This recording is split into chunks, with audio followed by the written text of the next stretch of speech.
What's going on? Welcome back to another episode of What Were You Thinking, presented by World's Greatest, coming to you here on FanFest, also on Twitter and on YouTube and on Facebook. And Devon Allen, our co-host extraordinaire, is back. I'm back. Had a successful weekend running track, but we're here to talk about the Winter Olympics. So you can talk about that on another show, maybe. He's like, oh, I want to talk about it. No, that's okay. I talk about enough track. We have a great show coming up. Kenny Mayne, the legendary Kenny Mayne, will be joining us momentarily. And Taliyah Brooks is coming back through the gauntlet for her second time here on What Were You Thinking? So it's going to be a real fun show.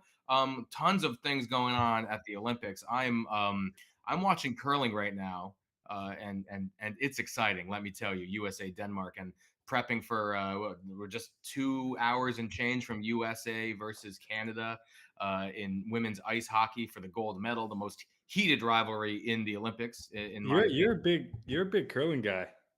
I love curling. Big curling. You know, to be honest, I don't understand it well enough. I get the gist when you watch it, and just get the curl block closest to the center, and there's a lot of different ways to knock the other blocks out of the way. But yeah. I'm not an expert on the strategy, so I don't follow it too well. See, that's me with all sport. Like, I've never played a down of football in my life, but damn, if I can see a holding call before the refs even throw the flag, like, I know the game. You know what I mean? I'm very savvy on the couch. It's the same with curling. Although there is a curling rink very close by here, and I'm telling you, next time you're up here near Connecticut, Devon. Wait, so you've been curling before? Yeah, and they have I would love to join a league. They have league, but then they also have like recreational, like Bloody Marys and curling that you can do. This guy's an athlete. Like, look at this tweet. This guy, I mean, that hip mobility is elite. He could be a really good hurdler. No, my hip flexors would have I know shattered's not the word, but yeah, it would have exploded. Tear me up to get into that position. That's nothing I do. He kind of looks like Alex Hooper, the comedian who we had on a couple of days ago, and I hear he may be actually coming back again. That just wait. Professional roaster, professional comic. This guy. Well, I saw a little bit of the show that he was on, so I know what he's putting down. I kind of got the gist. Yeah, he was kind of holding it back a little bit. But yeah, we're getting close to the end of the Winter Games. Team USA, I think we've got 8 gold medals still. None more important than the women's monobob, obviously. Oh, did you watch the monobob? That was intense. Amazing. I didn't even know that was a sport until this year, and obviously it's the first time it's been in the Olympics. But yeah, I think that's right up my alley as the sport that I would most likely do in the Winter Games if I did compete in winter sport. Yeah, more so than the doubles luge. You're more of a monobob. The doubles luge was pretty good if I can get Ryan Krauser on there with me, but the monobob is probably just I can just push and go. Obviously, it's not that easy, but yeah, it looks fun. So we are. I thought we were third, but this graphic says second. I don't know what's going on. Twitter might not be up to date, but I know we've got 8 gold medals. And a couple skiing, a couple snowboarding, the monobob, obviously we know Nathan Chen brought it home, right? So it's been a pretty successful Winter Games. What do you think about the performance by Aaron Jackson? Legendary? I don't know. Legendary, to say the least. That's probably one of my favorite. That's definitely my favorite winter sport. I think that's called the long track, right? Long track speed skating, because the short track is the one where there's like 4 people at the same time. Yeah, it's like the size of over. Yeah, it's like a roller derby track versus. Yeah. The long track is cool. I like the whole switch and go. You start on the outside but you get a switch into the inside. Like, that's pretty entertaining. Pretty entertaining stuff. Yeah, it's good. It's sometimes you lose track of like who started in which lane because they do the in and out. So here's a pro tip for you: look for the color of the armband, because that tells you what lane they started and what lane they finished in. Well, yeah. See, I'm learning something new every day. There you go. We're gonna learn a lot today. The whole theme of the show is to laugh and to learn, right? And with Kenny coming on any moment now, I think we're probably gonna do both. I don't know if it's all going to be truthful information that we're going to learn. I'm going to take it all as the truth. But no, Kenny's the man. He's what I would say the GOAT. The GOAT. So, a lot of people throw that around loosely. I don't. So when I say GOAT, I mean it. Someone said the best of all time the other day, and my mind went to boat. And I was like, the boat. That's kind of I kind of like that. I honestly like the best of all time because best sounds different than great, right? Best sounds like you're like number one, like you're probably ranked number one. Greatest can be subjective. Kenny, what's up? There he is, Kenny by the fire. Look at that! I gave you the fire look. There you go. Hang on. Right by the fireplace. Oh, Taliyah's here too. We're there, two that in. Was, I was supposed What's to get up, it to y'all? my grandnephew, but I forgot to mail it. Hey, how you doing? What's up, Kenny? Thank you so much for joining. It's good to see you again. Should I turn some lights on? Yeah, why don't you do that real quick? You guys relax, have a talk. I'll be back. Taliyah, all of a sudden, just the silhouetted figure of Kenny Mayne next to the fire just appears. How is training going this week? Pretty good. It's been tough. Is there indoor heptathlon or indoor pent that you're going to be competing in, or no? No, not indoors at USA's. for me. Okay, fair enough. I won't be running till probably Texas relays. There we go. That might be as good as it gets. All right. Hey, you know what? I'll take it. I'll take it. It's not boat lighting, but it's something. So I'll give it to you. All right, Kenny. Winter Olympics are full steam ahead right now. Only a few days left. I'm really curious what sport it is that you love to watch the most. Is it the monobob? Is it the doubles luge? What are you getting down on over there? I'm still trying to figure out how there's an ROC and how that girl was still out there skating after failing the test. Yeah. I did the Summer Olympics. Devon was on that show, and a girl gets thrown out for smoking weed. And then there's and some people say those are not comparable, but I think they are. When we're just talking about one putting the two cases together, right? Like one is a drug legal in most states. She just lost her mother. Like, who even cares? It's not a performance enhancer, but we're going to follow the rules, right? And then here we have this thing that seems just ludicrous. And in addition, competing for this so-called team, they came in. When I did the NBC thing, remember, for Peacock, they're like, do not call them Russians. You have to say they're from the ROC, the Russian Olympic Committee. Yeah. And I don't know. The whole thing's upside down. It's just, I think it's soured the entirety of this Olympic experience. Not that we can't celebrate other individual achievement and all that, but I don't know. I'm just kind of like shaking my head like I do every day about a lot of other things.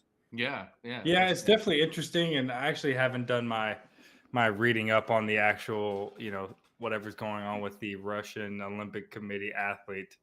But yeah, for the most part, it seems, comparable to, what happened in the summer games. And, we hate to see that this kind of thing happens more often than not, actually, especially in track and field. A lot of athletes kind of get, nubbed from things that maybe they shouldn't have, and vice versa.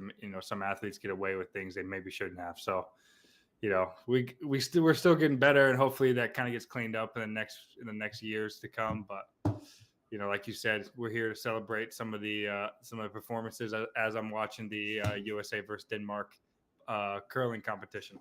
Oh, see, you switched it on, and we just got 3 in that fourth end. This is big time. For those of you who are wondering, we were heavy minus 450 favorites on DraftKings. CNBC. Just saying. Okay. Yeah. I always like it. Like, this reminds me of the NCAA tournament when they stick games on these channels you barely heard of. And I'll remember Van Pelt always plays that game, like name a true TV show, or is it not a show? That little game. Does True TV have the Olympics this time? I don't think so. No. Right now we're in commercial.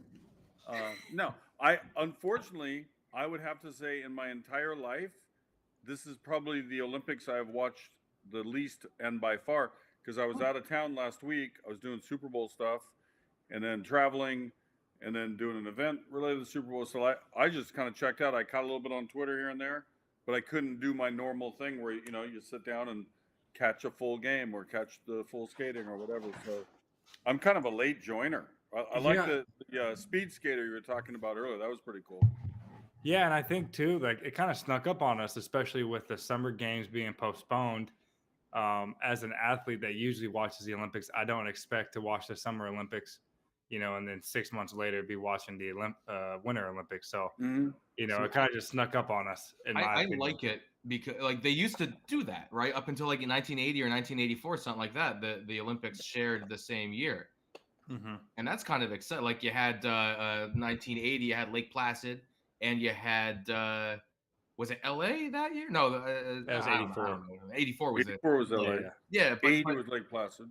But it's 88 was Seoul. The sports being, or the Olympics being every 4 years, but on the same year. I think that kind of makes the years even more special because otherwise it's just kind of every 2, right? Yeah, I was just bragging that I could name all the sites. 92, I feel like Barcelona.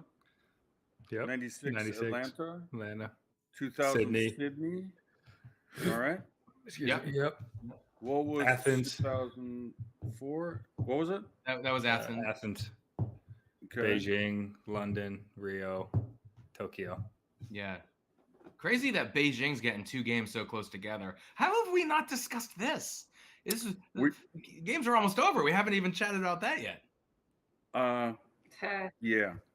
you know why they got the games. Yeah, I do know exactly why they got the games because their basketball arena is in such great shape from like 10 years ago. So they just figured let's get another round. Let's make it a curling arena. No, to be honest, I feel like this should be this should probably happen more in general. Maybe not specifically in Beijing, but I think the Olympic venue should be reused and recycled as an Olympic venue for maybe like the Winter Games more often. Because I feel like Tokyo has probably like lots of snow in the winter. Like that would have been a great opportunity to do both, in the same, in 2 years apart. And then the venues can, then the countries can feel a little bit more, feel better about spending billions of dollars if they can get 2 Olympics and then kind of make some money back, and I'm not an expert, but it seems like a good idea. I mean, look, ice hockey started as a sport in the Summer Olympics in like the 20s. I did not know that. So yeah, it was the next year. I think it was in like 1924 that it switched over to being a winter sport because that just makes too much sense. Oh, is that Barry? No, that's Barry wouldn't bark in the middle of a show. No, this little one barks until the moment you come in the door, whether it's family or an outsider. It's just what his job is. Mullet, stop, relax. Then they'll make noise because they don't know I'm doing this. I thought the low point for me was when I saw the ski jump thing, and it looked like a nuclear reactor was right behind it. It looked like, you ever go to Wild Waves in Federal Way, Washington, or do you have a Wild Waves? I'm talking about the Wild Waves parks, and they're just like these plastic structures that are like 200 feet high for little kids. But there could be anything next to it, right? There could be a highway, there could be a nuclear. Usually a highway, yeah. So I thought that was weird. It got back to what you're saying, where they had to kind of manufacture this and make this thing work, have some man-made snow. But again, for the Olympics, yeah. And then some of the events, they got a ton of snow. The men and women snowboard like sprint relays, they got tons of snow on the course. So like the 2 days before they did their qualifying runs, and it was just like clean and icy and fast. And then they got a snowstorm, and the conditions completely changed, and people were falling, and it was kind of crazy. So, and they talked about that in the broadcast too, which is very interesting. And I didn't realize, how much the fresh powder could affect a competition, especially like skiing, snowboarding, and stuff like that. Because when I picture the Winter Games, I'm usually thinking curling and ice skating and speed skating and stuff like that. No, you got to think of those indoor events. Taliyah, can you name the 4 indoor events in the Winter Olympics? Trivia time. Speed skating, figure skating. Too easy. Hockey. 2. The other 2 things I've discussed tonight. You already discussed them earlier. You were watching it on curling, another channel. Curling, yeah. And hockey's not the hockey's inside. Or is it inside? Yeah, that's inside. Hockey's inside. Yeah. Yeah, hockey's inside. It would be great for them to do outdoor hockey. If they can do it in a baseball stadium, why not during the Olympics? during a snowstorm. Well, somewhere they did some outdoor hockey in the U.S. not that long ago, and it was like a negative something degrees. Oh yeah, that happens. Yeah, that's wild. I went to an outdoor hockey game at Yankee Stadium. It was Devils versus Rangers, and it was so cold that the hot chocolate lines froze. And that was the day I vowed never to go to a hockey game outdoors ever again. Because if you don't have hot cocoa, what's the point of going to an outdoor hockey game? True. In my own humble opinion. All right. Very true. Kenny, I got a question for you, real quick. Hit me. Don't make it a quiz. Go. No, it's not a quiz. Growing up, you played plenty of sports. I know this. We've talked about it. If you could have picked a winter sport to compete in, what's the one that you would have, gravitated towards? Do you have to be any good, or just something that I kind of think is cool? No, I mean we talked about. We asked Taliyah this last time we had it on the show, and you can answer it again for any new guests. But go ahead, Kenny. I'm going to say the ski jump. I don't know that I have fully the nerve to do it. You're saying what would I like to do, not what would I really? Yeah. What would you want to do? So when I first learned to ski, I grew up Seattle area, and we had a place called Crystal Mountain, but kind of down by Mount Rainier, the big 14,000 foot mountain. Mm-hmm. And my friend was a really good skier, Kerry. He was kind of like teaching me the ropes. And there's this one part where you went straight down and then going so fast it sucked you up the other side of the bowl, right? Mm-hmm. He was so good, he'd climb up and go higher to get even more speed. I was just hanging on, please don't crash. I never crashed. I always made it. You just point your skis and try to be lucky. But that one always looked like such an amazing thrill. I mean, we used to jump out of swing set. That's the closest thing. Or run. I lived on a little lake, and we'd do like long jump into the lake. We'd drive bikes off the dock. So we did some pretty stupid things. But it's all related. I feel like to kids had more thrill, fun right? Back in the day. What's that? I feel like kids had more fun back in the day. Not saying that you're old, but you're older than me and Taliyah. Oh, we did some. Do you follow Super 70s Sports on Twitter? No. Oh, you have to. I'm about to right now. It's a Super 70s, the number 70. It's a celebration of the stupidity of the 1970s when I grew up, basically. It shows like the parents with 5 kids in the back of a pickup truck. You would see that commonly, or no seatbelts in the car. Just stuff that wouldn't pass today, right? But back then, there was some stupidity. I'm more interested that they just tweeted something like a full like ham dinner on an airplane. Like, what's that? Oh, I love it. That was the 70s? That was the He mostly celebrates sports, but they throw in some Americana as well. What's funny about that question? After your Summer Olympics, there was a poll. I don't know who took it, but something like 40% of American males didn't ask your question. It was more, which one could you have? Like, do you really believe you could have? And it's so ridiculous. Maybe 1% could, actually compete and not be completely embarrassed. Mm-hmm. But that question gets asked a lot in every sport. Everybody's like, "Oh, do you think you could beat Serena in tennis?" And then you get like 25% of people saying, "Yeah." And I'm like, "What the heck?" No. These people are drunk. I mean, I could play goalie and they'd score 17 goals, but we're talking about, can you physically compete, be part of a team, be good enough, to share the stage? People forget, like the worst player on an NBA team, the last guy on the bench that never plays, he would absolutely, just embarrass regular people like us, jumping on a court with him at the Y. Yeah, so sure. It's one of those things. It's kind of a male ego thing, I think, that they want to believe. Yeah, no, I always love when people will be watching a football game. I could have done that. Be like, yeah, okay, you could have done that. Yeah, of course. No, you can't even get on the field. No, this doesn't happen. Would there be anything that you would be like good at though? Like, there's got to be something that you're actually good at. Like, you can. I can still throw things. What throwing sports are there? Do they have snowball throwing or golf? We can invent one. Invent one right now. What would be your winter sport? We could just do like I like to do that. I played in Andy North, the famous golfer and golf analyst. Mm-hmm. He had a tournament this past summer, and he built a brand new 3-part course, sort of like mimicking what they have at Augusta, the 12-hole 3-part course. Mm-hmm. And I had a bet that I could throw and putt and be even par. I ended up being 2 over. I blew some putts, but something like that. where there's a challenge, because I can't run anymore. I'm too old. My ankle's messed up. Even at my best, I wasn't, all that fast. But just give me something where I can still do something that I can do halfway well, I guess would be the choice. That's fair enough. We have a heptathlete. I know. I have it. I have them. I just made it up. It's throwing competition. You're hitting skiers as they come down.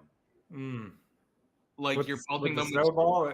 Yeah, you're pummeling them. Oh no! I thought that would get good ratings for sure. Yeah. Jared Allen. Real life darts. Yeah, Jared Allen, who tried to be on the curling, right? The former football player, should be in the Hall of Fame. He has a golf tournament and a charity event for veterans. And there's this one hole you come to, and as you're putting, you're getting pelted by people above because you have to drive the cart up to the next tee box. They're throwing water balloons at you. It's just part of the deal. And as you're doing it, you're like, what is going on? How immature. But then when you get up there, you like stash 20 of them and then wing them all over the course. Too. You followed Jared's story, did you not? Did you know about that he was fully training, intent on trying to be a part of this? Yeah, I do, because he's a Vikings. Retired from the Vikings, right? It was his last team. Yeah, I know exactly what you're talking about. Yeah, no, I think he could. A lot of athletes could do a lot of different sports. There it is, right there. Wow, getting ready to do it. I had a question for Taliyah and I lost it. Oh, here's my question. Now that we're like kind of winding down to the Olympic Games and you've got to watch a little bit more, just like I have, who is your favorite athlete? Like winter Olympian. Favorite winter Olympian. See, I'm going to have to go with the woman. I almost called her a girl. The woman that won the speed skating, because I was reading too that she's only been skating for like 6 years. Yeah, she started ice skating in 2016. Yeah, did you see the before and after, like the video that was posted of day one? And then it's like 6 years later, she's winning the whole thing. She's winning? I didn't see that.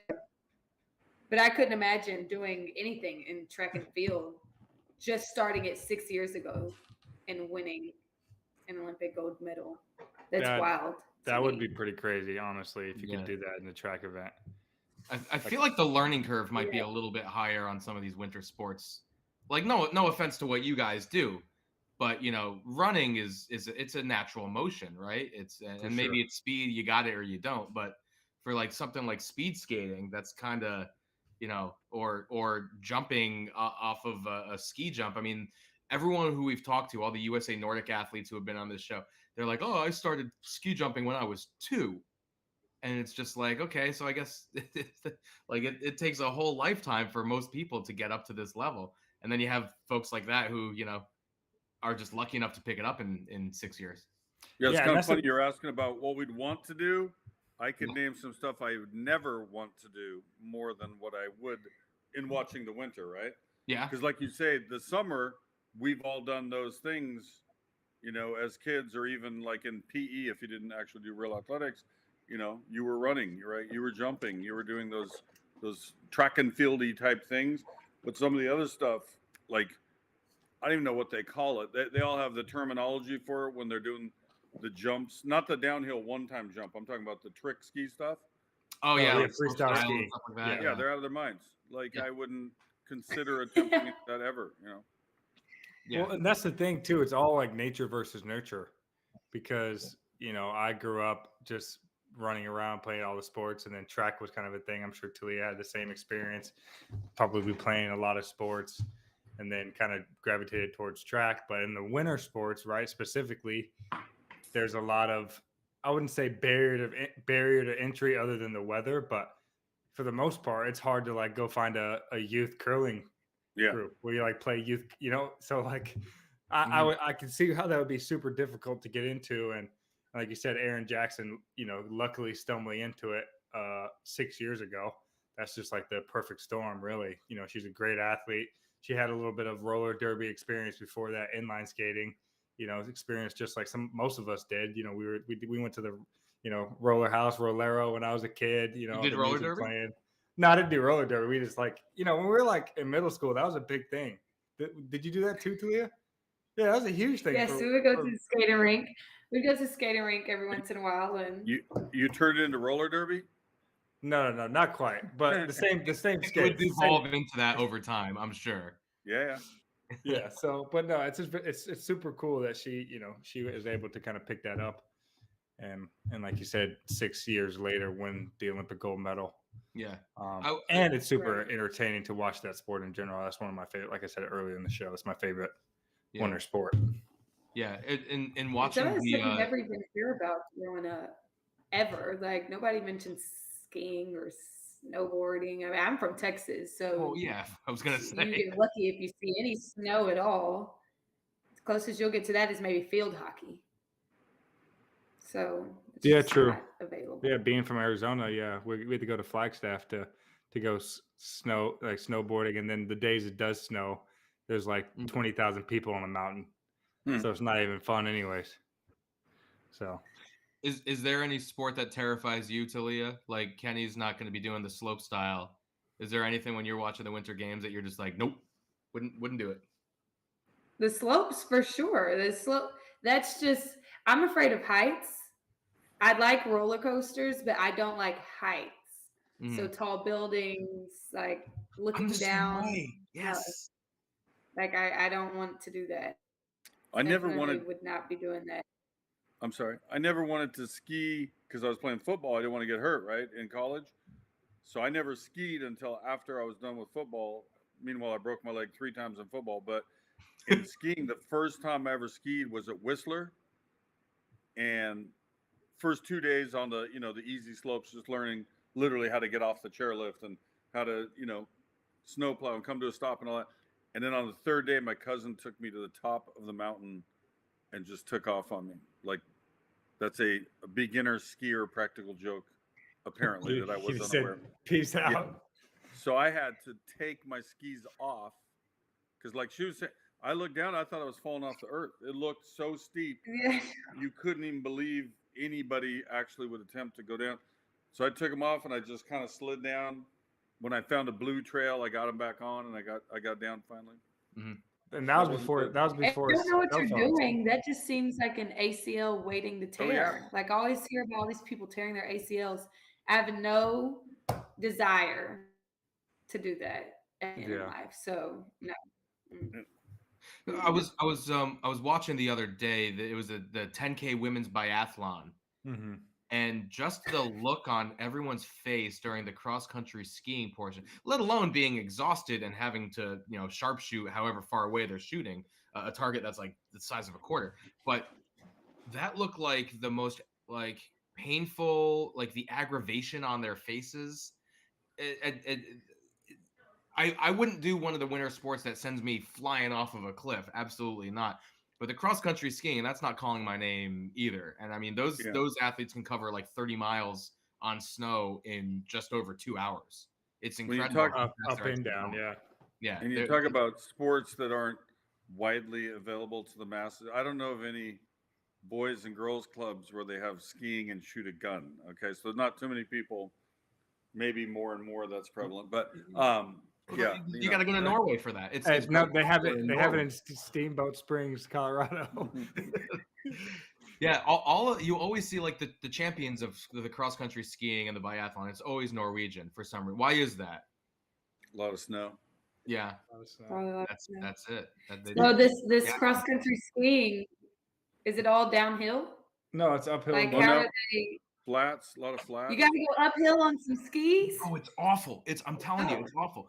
And I feel so bad because in the end of that race, there was someone who was in third and the announcers were like, she's going to lock on the bronze. And then before you know it, she finishes 14th and crosses the finish line, like going 1 mile an hour and just collapses. And I'm just like, that doesn't look like my idea of a good time. If you're watching that, right, and they finish and they get on camera, any sport that you're like covered in sweat and snot and like saliva at the end, that's not for me because they look like they're going through it. Yeah. And it's frozen. It's frozen snot. Like, that's no good. Those really cold. Well, I don't know if you guys know them, but they're up here. We have those really cold mornings, and it's like I got to go warm up the car, and then I try to breathe through my nose, and my nostrils just stick together because it's that damn cold. I don't want to go out and play in that. I can't remember.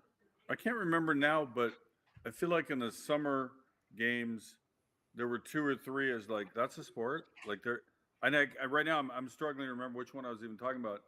The winter, I don't. Other than they've added some of the new X Games-y stuff over the last 20 years, whatever, which I'm supportive of. Yep. It's cool. It's very athletic. And there's such an emerging market for it. But there's always. I mean, I kind of like when there's some just super weird one. You're like, what are they doing? Like you don't understand it, but it's fascinating just to see what in the hell they're doing, and they're very good at whatever it is they're doing. Yeah, well, that's why we discussed the doubles luge so much on this show because why did that even become a sport? It's just 2 guys laying on top of each other going down the chute. It's like I don't understand how there's any additional athleticism involved in that necessarily. But yeah, I mean, in the summer games, there's a couple of sports that just like I'm no dressage fan. I'm on the record. I'm no dressage fan. What's dressage? That's the horse prancing. Those horses are dope. What do you mean? No, they do all sorts of cool stuff. I know. Yes, they can walk at a 45-degree angle. Yes, and they do cool things. Yeah, they got horses. I think the one that I checked out on, it was like 5 women, not synchronized swimming. Was it artistic swimming? It was artistic swimming with the ball. Yeah, I don't know what. Yeah, I was just shaking. I was like, what are we doing? And I'm not saying they aren't skilled, and I appreciate their athleticism, but you can't love everything, right? I mean, if you love everything, you're not distinguishing between anything. You're not. I like a game called Hornoosen. That would be a summer sport. Isn't that the one with the golf ball? You're close. Yeah, the golf ball. Like the river. Hit the ball off of it. It's similar to golf. Like there's a guy or a girl standing at the tee box, right? Oh. But they're hitting this triangular thing, kind of like a piece of metal in a triangular shape called a hornet. And they just crush it. It goes way the hell out there. And there's like 5 or 6 guys in the outfield with these giant wooden boards. And they have to go like this and knock it out of the sky. And they're counting points. Like you get demerits if you don't hit it with your cheese board. And you also get points for the distance with which you hit it. It's so stupid. It's in Switzerland. I've seen it. It was like a Red Bull sponsored event last year. It was like a big thing. Oh, that could be, yeah. Which is the one? Kenny, you'll know the name of it. The moat climbing, the pole vault. Oh, that's canal jumping or Fjordlippen. Okay. Far leaping. What other crazy Nordic sports do you know of? ESPN 8 the Ocho. The Ocho. I love the Ocho. They have one in Nicaragua. It's not really an official sport. I'd call it more of a tourist attraction, but we played it like it was a sport. You climb a volcano that has this warning thing about halfway up. It said if the light goes off and the bell sounds, run to the bottom. The volcano's going off. Oh shit! And like really, that's going to protect us. That little bell right there. Okay, so you climb all the way to the top of this damn mountain.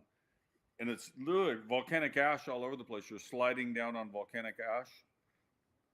And it's just like when you're a little kid. Didn't you guys go down a hill on a piece of cardboard or a stolen lunch plate from your junior high, you know?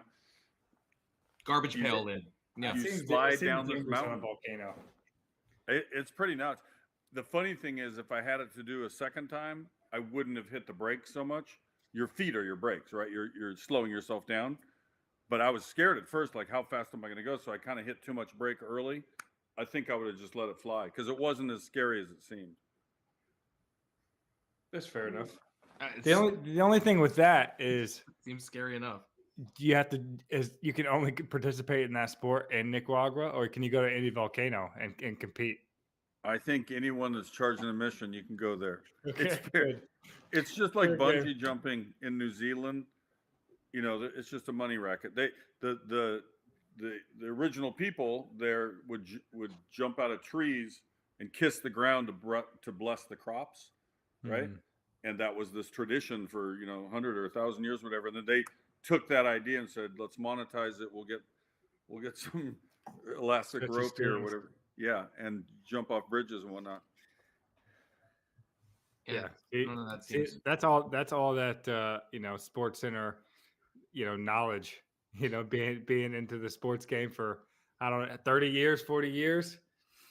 Not that I've never old. heard of these. I mean, no, I mean, but you were how long were you? I was were you there on- 27.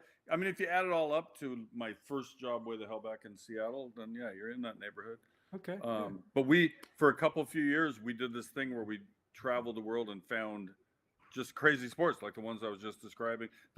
One of my favorites, I'd say all-time favorite, is called Irish road bowling. That could be easily a summer sport. They have an iron ball. It weighs like close to 2 pounds, I think.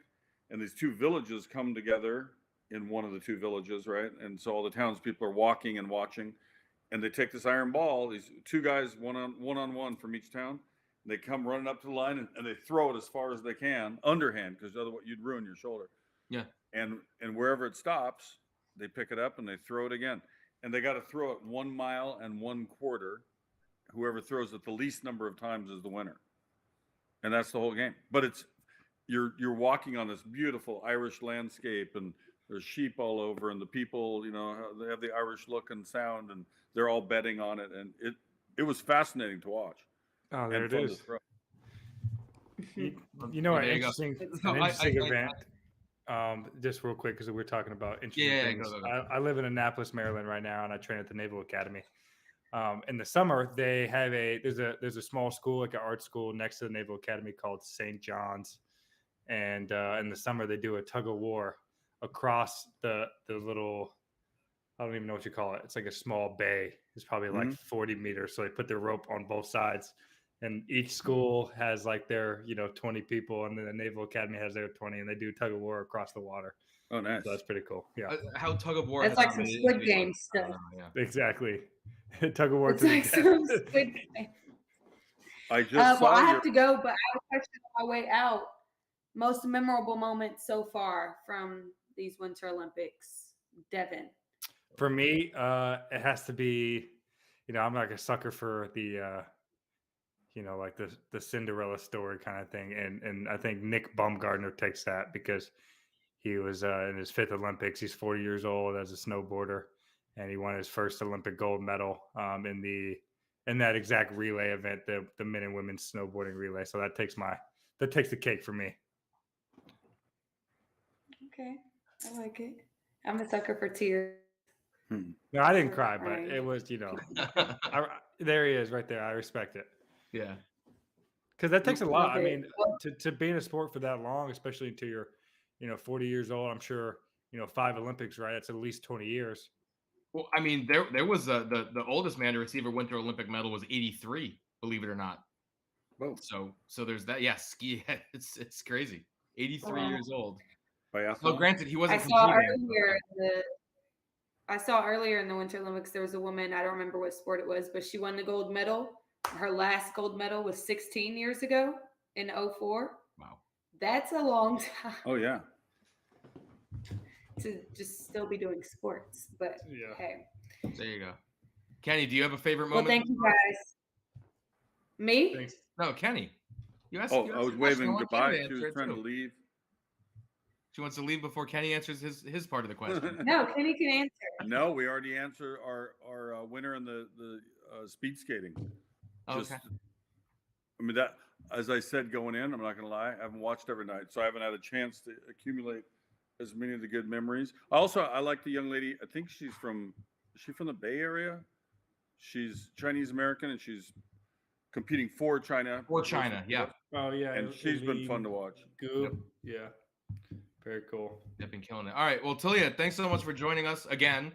Second time on the show. You're a Thank you veteran for now. having me. Yeah. We'll have you Yes. again. Let us know. We'll talk to you soon. Nice. Bye. Thank you. Have a good All right, night. we'll see you. Peace. Hey, you mentioned your training grounds. I just ran into your boy John. Oh, yeah. Shout out, John. Free No shout shout out. out, No John. free shout outs. So, I played in this flag football game, Super Bowl week in Los Angeles, and he was out there with the other veterans. So there's a whole bunch of military veterans. Many of them are missing an arm or a leg or both. And then we're playing with and against ex-NFL players. We had a huge crowd, like almost so many people. The game got out of hand, unruly. substitution problems. Well, but yeah, it was fun. I did see that. The pictures were pretty crazy, and then the videos John sent through are and those things get competitive. He just got a new device, so he can run again, and he's still working that out. I think he's still getting for sure. He just like I said, he just had his surgery. I don't know, like 6 months ago. So still getting the hang of everything like that, and he got his running prosthetic, which is pretty cool. So we'll see. Hopefully, he's going to be in the. He's doing the weightlifting thing he really enjoys, and then on the side he likes to train with me. Doing the track, the track thing, and so we're just trying to hone in on an event for him. It's going to be like the short sprints. It's going to be the jumps and stuff like that. So it's pretty cool. Yeah, it's fun watching it. There's one of my favorite receivers, a guy named Michael Smith. He competes athletically for the Army, and he has one arm, and so he catches with one hand. I mean, it's just like second nature. He's as good as anybody out there. Wow. We have some other folks we're hoping to get in because Gretchen, my wife, and I have a foundation where we get these devices on the legs of veterans who need them that otherwise might be considering taking them off, like that kind of pain. But when you stick the thing on, it doesn't fix your leg, but it lets you do the stuff that you want to do that you can't do otherwise, right? So it's funny, when I met Devon, he starts telling me about this friend of his, because I was telling him about my injury. I broke my leg at Oregon where he went to college. And so we're going down that road. And then I tell him about the foundation. He's like, wait a minute, I got a friend who has that device. And then turns out we had helped him previously. So yeah. Hey, small world. And Kenny, you're doing great things with that. And so I want to say thank you. We appreciate it. And I know you continue to do that as well. And hopefully your athletic endeavors continue and maybe we can get a little charity football game going ourselves. Oh, that'd be fun. That'd be great. I would love that. I still want to see you try to sign somewhere. Why not? Other people do it. Hey. You played college football. You have. He's still young. World-class speed. Yeah, I'm still fast. Can you just be the go route guy and just stretch them? And I would love to be the go route guy. Play 15, 20 plays a game and just. I don't know why teams don't do that more. For real, like I know you don't hit them all, but by throwing it and stretching the field, you're opening up other things. And even if you hit a whatever percentage of them, if you have a guy that's that fast, remember they tried it before you were born. Ronaldo Nehemiah, right, the hurtler. I do know Ronaldo very well. He played for the 49ers. He wasn't great. He wasn't bad, but he wasn't. He wasn't Jerry Rice. But how many Jerry Rices are there, right? True. No, and actually, he did pretty well for, not having played college football and kind of getting into it. And, I think he did kind of the job that you're saying. He spread the field out. Yeah. I wasn't trying to knock him. I just mean having not had that experience, it's hard to snap your fingers and say, I'm now going to be an NFL receiver. Whereas since you had the football background. Hey, you never know. It could be coming soon. You will see. I was going to say, get up there to Seattle. Little bulky. I'm trying to put on some weight. I'm about 192, 193. So not too far from my playing weight back in the day. What was that? Fast. What were you at when you were playing football? Like 195. Oh, okay. Yeah. So like my playing weight was 195 and my track weight is like 185. So not that far apart. You were fourth, correct? Fourth in this Olympics, yes. By what hundredths of a second were you not the bronze? 200ths. Is that just like a lean? If I spent a little bit more time on my chest, maybe I could have, had some more mass there. If you were training for football, yeah. You came on at the end. I mean, you needed one more yard, one more step. But hey, it's just one race, and like Mike said earlier, I'm still young. I probably got at least 2 more Olympics in me, so should be good. Yeah. So after you play for the Seahawks for 2 years, then get back into the hurdle training. You're a big Seahawks fan? It's got to be Seahawks. Yeah. Well, no, we know that. I'm from Seattle originally as well. So I could be down with the Seahawks. I like Pete Carroll. We'll talk to Pete. Hey, Muller, come. He actually didn't recruit me though. That's the one thing I'm kind of salty about. He didn't recruit me at USC. Here's our dog.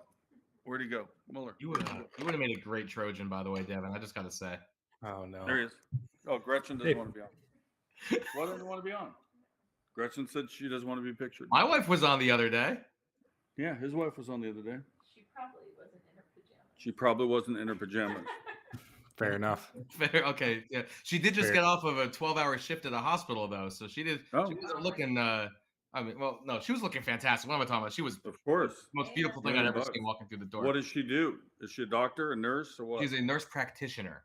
Good for her. Yeah. And which is why I got balloons and flowers over on that table. That's not for me. That's not for me. So tonight, USA versus Canada women's hockey. Oh, USA, let's go.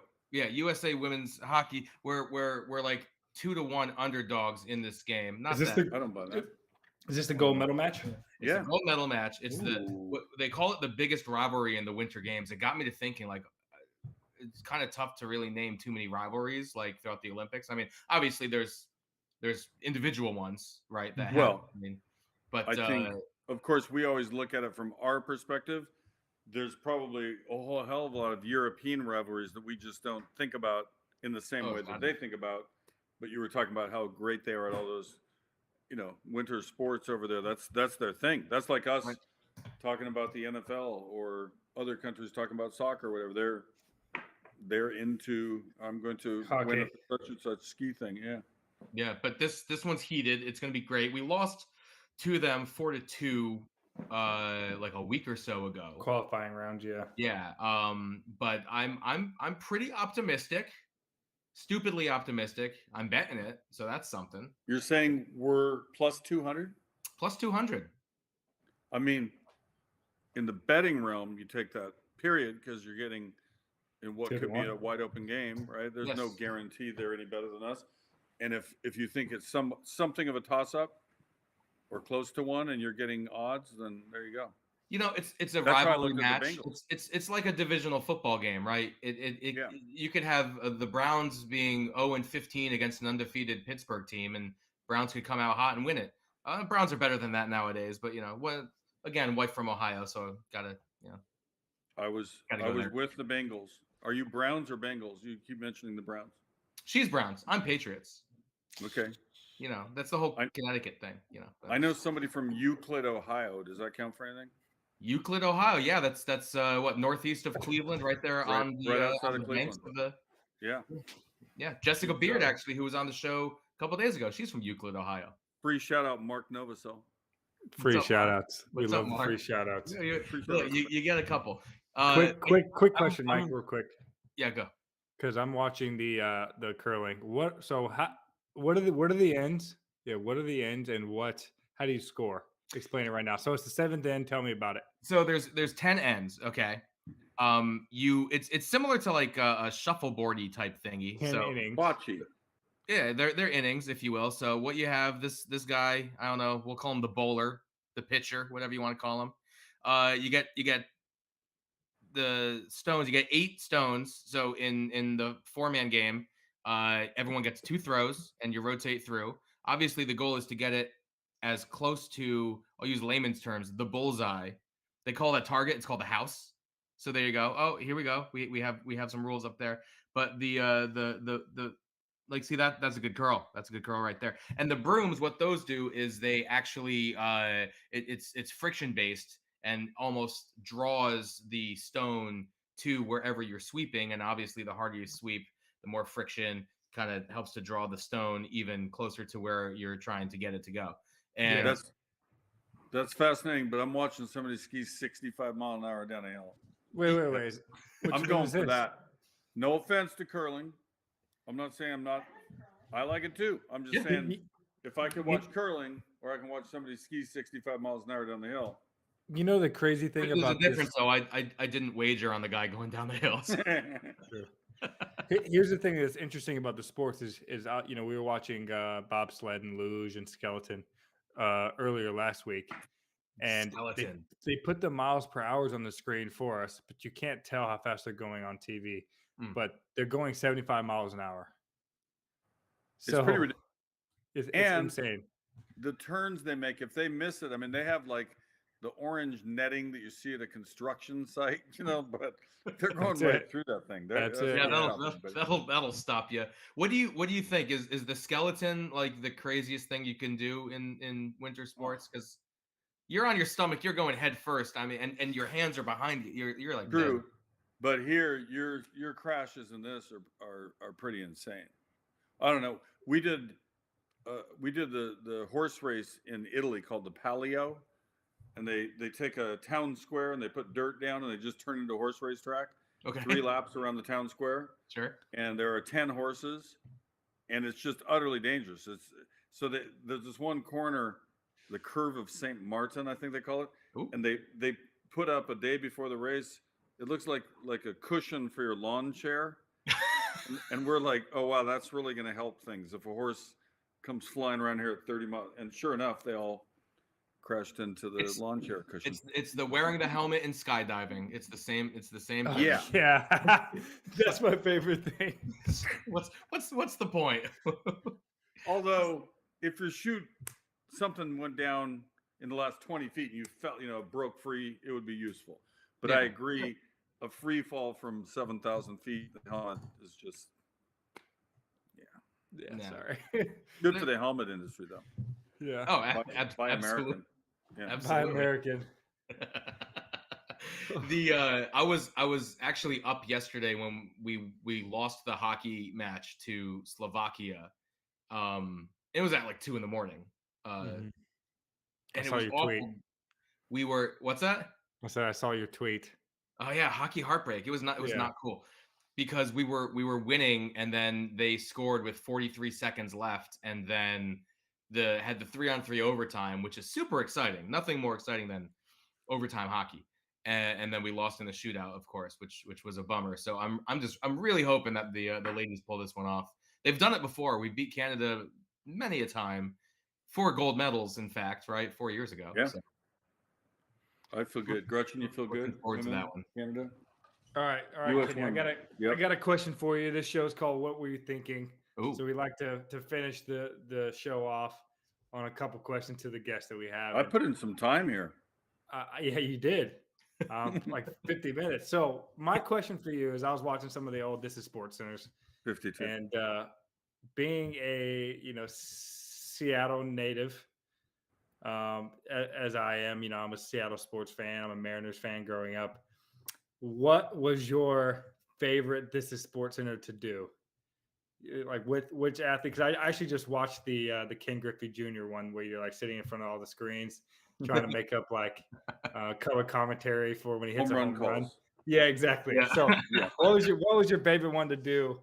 And that could be like favorite athlete to work with. I've seen the Steve Smith one is my favorite one. Blazing or incendiary. Yeah, exactly. Right. So what's your favorite one? It'd probably be a tie. The one, the incendiary was good. I'd say a tie. Stuart Scott and I playing basketball in what was called the Big Buddies program. And kicks it off about how we'd like to give back to the community and, be involved in kids' lives and all that.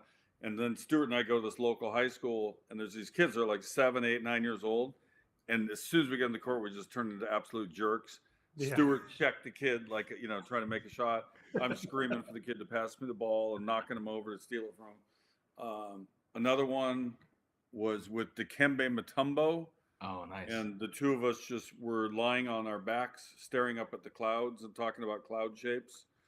Pretty esoteric. Weren't you like speaking a different language, right? Yes, there was. I've seen that one. The end of it. Yeah. And he ends up asking me would I like a sip of root beer, which had nothing to do with anything but a perfect non sequitur at the end. Sure. Charlie Steiner, Y2K. I was a very small part in that. Was I even in that? I think I was in for a second. And it was about the whole what's going to happen with the computers at the year 2000. And Charlie Steiner with the headband, "Follow Me to Freedom," screaming at everybody. They were all good. There were so many fun ones. Oh yeah, it's probably one of the most like memorable things of like for me growing up watching the SportsCenter with my dad. When those came on, I was locked in. I wasn't really interested in the highlights. I was never interested in the sports highlights. I was interested in what the new bit was going on. You know, it's like, you know, oh, like, we have a lot of kids. You know, a lot of the workers have kids. We hired a new Manny, you know, and just that's right. Manny, it's so funny. Yeah, it's so funny how like the writers come. I mean, I'm sure you are included in creating those ideas and everything too. So, you know, good job. It's funny. Good job. The one with Griffey and the home run calls, I was doing a bunch of my own because we already all made up our own silly home run calls, and they gave me a list of some they wanted me to do, like pretend I was doing theirs. And one of them I didn't like, so I tried to ruin the line by saying that blows right after it's not iffy if it's Griffey. Yeah. And that blows. And instead of me ruining the line, they kept the rest of it in, so they just kept all of it. But nice. Funny. Yeah, those are the days. So what are you up to these days? I'm just kind of curious because I saw you on Peacock a few months ago. Tell the folks where they can find you. What are you up to? I'm still doing a little bit of work with NBC. I was asked to do this Olympics, but I couldn't because of my other obligation to Caesars. I'm out there making videos and commercials and doing fun stuff. Why are you letting me talk about DraftKings then? I'm done talking about DraftKings. You didn't talk about it enough that I had to counter it. I just let it just fly by because I'm obviously not supposed to support other gambling institutions. Oh yeah, so you're the Caesar Sportsbook now. Well, Caesar, come on to Connecticut, please. I don't see any logos on here. No, we're safe. No, it was very good of them. They came to me in the summer, and the Manning family's with them. Halle Berry's with them. JB Smoove. I love JB Smoove. I love those spots. Yeah. Trey Wingo. Nice. Rachel Demita. Let's see, Muggsy Bogues. Clyde Drexler, Calvin Johnson. They signed a whole bunch of people to do a whole bunch of different things. My role, essentially, a little bit like what I did when I used to do the features at ESPN, to come up with, you know, fun little different ways to look at things, and make these video shorts. Most of them are just meant for the internet. They put them out on Twitter and Facebook and YouTube and Instagram, whatever. So we're just trying to draw attention. So I did some fun ones in LA. Allison Becker, my friend, the actor who was in Parks and Recreation, she and I were co-hosting a fake Super Bowl preview show. So if you look at my Twitter, that was out last week. And, you know, just next thing I do will probably be something related to the NCAA tournament. We'll do some other kind of promotional type videos for that. There you go. So in full transparency, while we're talking about Caesars, I was going to Sesame Place for a child's birthday. I wasn't gambling while at Sesame Place, but on the way to, I opened the Caesar Sportsbook, and I may or may not have bet on the 110-meter hurdles. That's all I'm going to say. I'm not going to tell you who I bet on or who lost me money, but you know, I'm just saying. Well, have you ever been in a position, Devon, where someone will approach you like, "Man, I bet on you," and you, that did happen to me in Australia when I ran in those handicap races. You know, the gift racing. So they do live gambling, and before the event started, I was a 12-1 odds, and I won my first heat. It went right to 4-1. And people that made the early bets, they're like, "Oh, like yeah, you know, I bet $20 12-1. I'm gonna win some money," and then I ended up losing. They're like, a couple of the guys came to me we were at the bar, you know, drinking and stuff after the event, and they gave me their, you know, losing tickets. I'm sure actually, I think I kept those. You should have autographed them for them. I did keep some. I don't know where they are. You got to autograph them and give them back there. I think that could, maybe Caesar's World's Greatest needs some. We need more track and field in the sports books. That's all I'm going to say. All right. I'll tell the bosses. Yeah, there you go. We'll drink Olipop together. It'll be great, Kenny. Olipop and shout out. Appreciate it. Give your shout outs. This is the time to do it. I have Olipop in the fridge. Should I put one on screen? I just had one for dinner with my dinner. There you go. Root beer. Olipop, low sugar, healthful. Yep. Yeah. No, I got no more plugs. I plugged my charity. It's called Run Freely. RUNFREELY. One word. runfreely.org. And it tells the story. I broke my leg at Oregon and played the next year. And then every year I got older, you know, ankles started getting worse and worse, had a whole bunch of surgeries. But I found this amazing device, you know, 4 years ago, I guess it was? Yeah, 4 years ago. And we had just great success with it right away. Gretchen and I said, let's do something to kind of pay back our blessing. And Ryan, the guy who invented it, made it for veterans in the first place. Okay. So that's kind of how it all came to be. We just sent a check to get the next veteran in. I got 2 more on the waiting list. We're trying to raise a little more money. So we're always putting the word out. $10 to somebody is $1,000 to somebody else. Everybody puts in what they can, and hopefully we just keep on raising up till we can afford the next one. We got to do some kind of charity race for that one, Devon. I'm Oh, all that'd be for good. it. I'm all for it. Kenny, I'm all for whatever I can do to help you guys there, just because one of my close friends has been benefited from the program as well.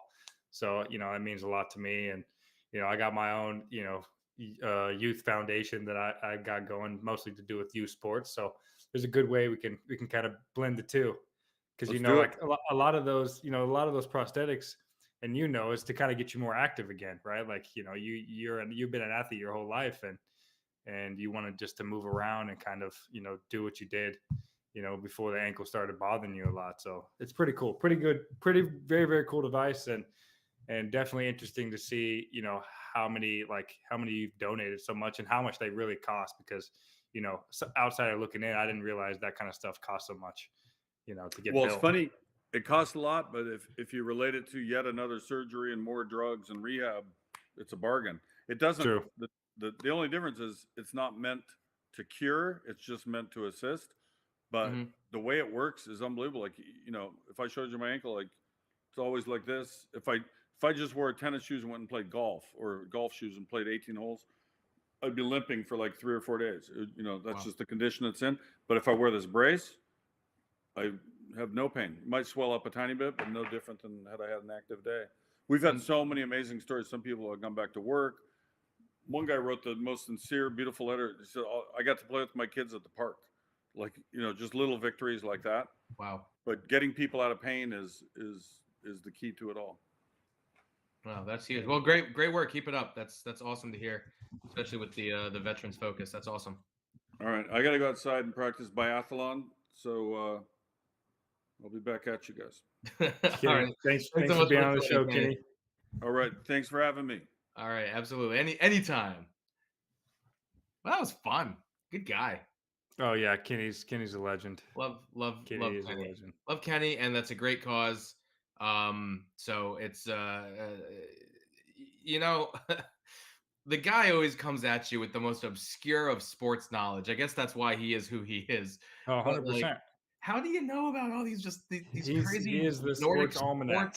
Yeah, exactly. He is the sports almanac. He knows a lot of sports. He knows a lot of stats on sports. He can tell you who won the Super Bowl in probably 1999 and who the MVP was as well. So very, very entertaining man. And, obviously I got to work with him in person, and he's just an amazing individual as well. Yeah, there you go. So, yeah, I mean, this was another great show. I'm glad to have you back. So now that we're done talking Winter Olympics, congratulations on winning at American Track League in Louisville. By the way, it was, and I said it yesterday. I love being able to watch sports on ESPN in the morning and drink my coffee. Usually it's like Premier League soccer, like, oh, Liverpool's on, or NBC. Yeah. I guess it didn't have to be ESPN, but this was, and I'm like, I get to actually watch track and field in the morning. This is fantastic. I love every minute of that. To be honest, not as ideal for you, for us, but it's really not that bad, because I train around 10 o'clock in the morning. So like, for me to get up an hour earlier to get ready for my meet, it's not that big a deal. Yeah, but it was a great event, and it's very cool to be on ESPN and get the chance to kind of, be on that national or worldwide stage. And, Paul Doyle, my agent that puts those meets on, he's doing a great job with giving us opportunities to compete in the U.S. Yeah, great service. I mean, it's amazing for the sport, especially since there's a lack of track meets just in the U.S. I'm sure the Nordic combined folks would say the same thing. There's a lack of jumps and events for them to go off of in the U.S. Before we get out of here, there's I don't even know if you know this. There's an NFT for this show now that's going to be dropping. That's got your face, like a huge picture of your face that's going to be on it. I talked to Bob briefly about it, and he sent me some stuff actually to read, but it didn't come through all the way because I was on the airplane. So okay. I have to do some more research. Well, we're gonna have some details on that in the next in upcoming shows. But there's like the anytime you can get a free NFT, why not go for it? So we're gonna have anything free. I'll take. there's going to be a couple different tiers of NFTs, but I like the design that the designer came up with. You should probably like it because your head is like this big. Huge. Well, like, my head's already that big, anyways. I'm in the background. Yeah. Well, hey now, you're the real host here, actually. In case you didn't know. Am I? No, I'm co-host. You're the main host. It's a co means equal. We're equal. We're okay. Equal. All right. Okay. So yeah, we're not we're co-founders. You're not the founder, and I'm the vice president. That's right. Fair enough. All right. Well, this was a fun show. We will be back tomorrow. We got Linlin Sun coming.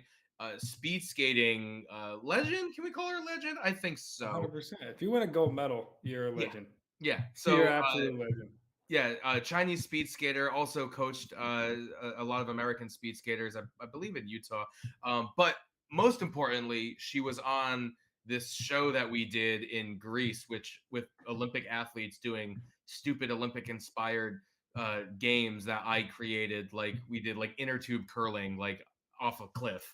Like if you missed the target, you go off a cliff, and fun stuff like that. She was fierce on the chicken fight boxing, if I remember correctly. It was her and Michael Kingsbury on that team who just won a gold medal out there in Beijing, or silver medal, excuse me, out there in Beijing. He won a gold 4 years ago. Boogie Johnson's also back tomorrow. He was on the first episode of the show. He's back for more. Boogie's also always a great time. So really looking forward to him coming back on the show. Are you back tomorrow, Devon? I am back. Yes. You are back. Yeah, say it with a smile. I'm doing some research, getting ready for tomorrow. So I have some great questions ready to go. But yeah, I am back tomorrow. I'm back in Annapolis for at least the next few days. So I'm excited to be back in the swing of things. And what were you thinking? Coming soon. Oh, I like it. All right. I'll see you tomorrow then. In the beginning. In the beginning. All right, guys.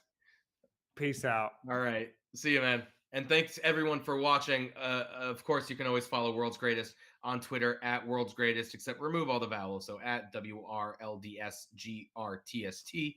On Instagram at World's Greatest Team. Facebook's also at World's Greatest Team. And then you can watch our premium content or reruns of this show if you want at youtube.com/World's Greatest. This show's been killing it, especially on Twitter. Over 1 million views for the run of this show. I can't believe it either. You're sitting there like, huh? Well, yeah.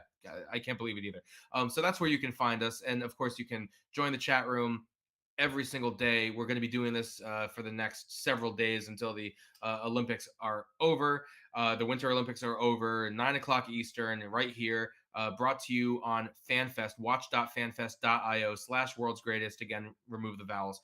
There's a link on all of the posts. So if you're watching on Twitter or on Facebook, you can just click the link and it'll bring you in here and you can join the chat room and you can ask these athletes or Kenny, what were they thinking? Because that's the name of the show and that's what we're trying to do here. Nice unfiltered conversation, just raw, pretty much unplanned conversation with all these amazing Olympic athletes, both summer and winter.